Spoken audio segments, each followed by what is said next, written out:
There's one girl that comes to mind. I had a talking stage and that came back into my life. Maybe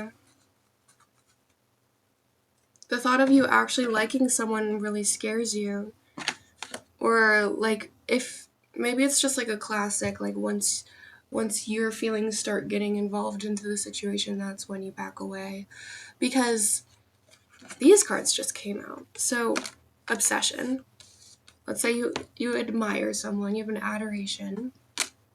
You immediately draw a boundary and go silent. This could be a possibility here. And I think what the universe wants you to know is, like, you can choose different. There's a second chance to be here, and there's new beginnings. Try again, new direction, start over.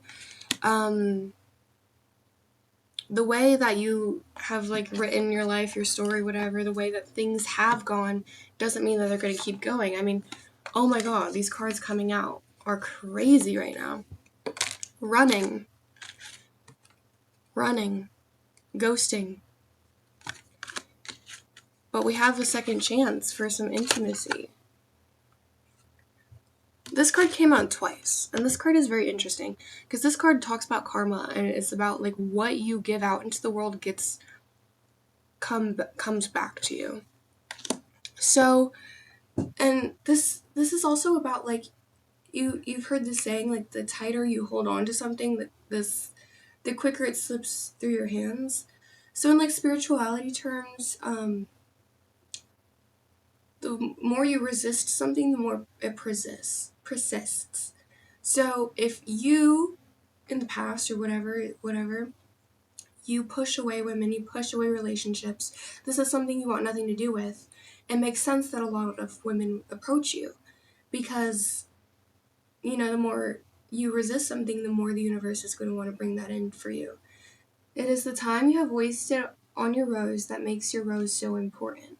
Like, what I wanted to get a point by reading that is that there is no such thing as time wasted. You're not wasting anyone's time. You're not wasting her time or your time, because that is what makes it special. Like, the wasting of time is what makes something important. This now makes me think of your comfort zone. If you are too scared to leave this comfort zone, you will never make committed relationships, and you will have nothing to fight for and nothing to die for, you know? Like, it just ends up being a lack of substance. It can be scary to wear your heart on your sleeve in this sense and commit, but that is the beauty of it all. And if nothing happens, and if things fall through, there is still so much beauty in that because you guys shared connection and you shared time together. Like, I think it is so beautiful to commit to things. Because if you're not committing to anything, you're committing to the not commitment. Everything is a decision, and you don't want your decision to be indecision. Like, if you hate it and if you hate this girl, at least you can say that you tried. Didn't mean it if she's in a relationship, more like if we have one and it feels like I'm stopping someone from meeting the love of their life. Why can't you be the love of the life? What's different about a love of the life and you?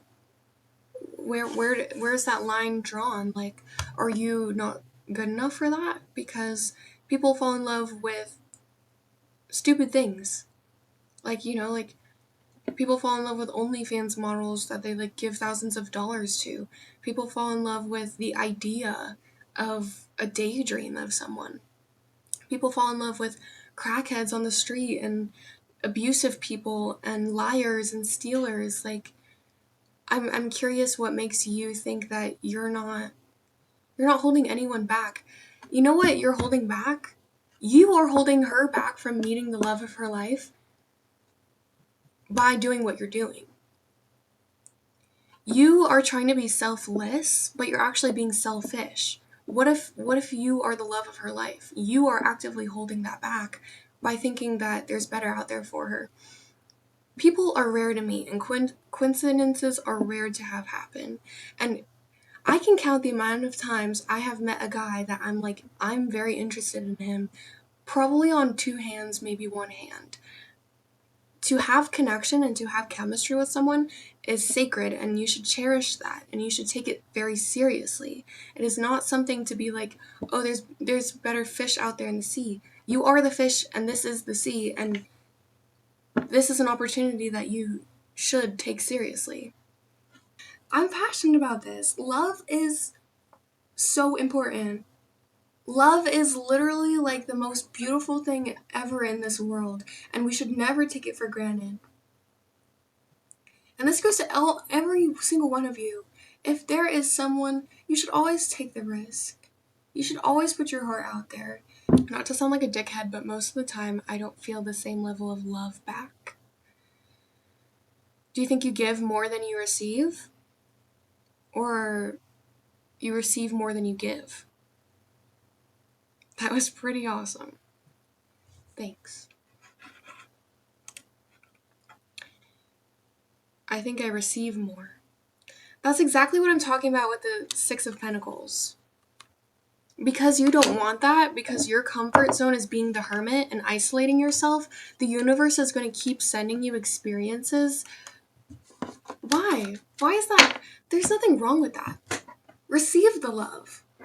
Hold it tightly. Cherish it. That is something beautiful. It doesn't make you an asshole to have people love you. That is beautiful. So many of us would love to, be admired to that level. It's not selfish at all. Or weird, or it doesn't make you an asshole.